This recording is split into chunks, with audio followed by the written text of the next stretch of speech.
നിനക്കൊക്കെ ഇത് കൊണ്ടുതരാനായിട്ട്.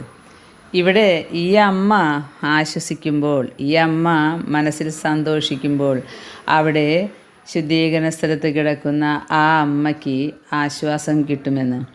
പ്രിയ കൂട്ടുകാരെ, ഞാൻ ഇത് കേട്ടപ്പോൾ ഈശോയോട് പറഞ്ഞു, ദൈവമേ, ഇതുപോലെയും നമുക്ക് ആത്മാക്കൾക്ക് ആശ്വാസം കൊടുക്കാം അല്ലേ? കരുണയുടെ പ്രവൃത്തി നമ്മളൊരു ശുദ്ധീകരാത്മാവിന് വേണ്ടി കാഴ്ചവെക്കുമ്പോൾ വലിയ ആശ്വാസമാണ് ശുദ്ധീകരണ സ്ഥലത്തുള്ളവർക്ക് ലഭിക്കുക. അത് തർക്കമില്ലാത്ത കാര്യമാണ്.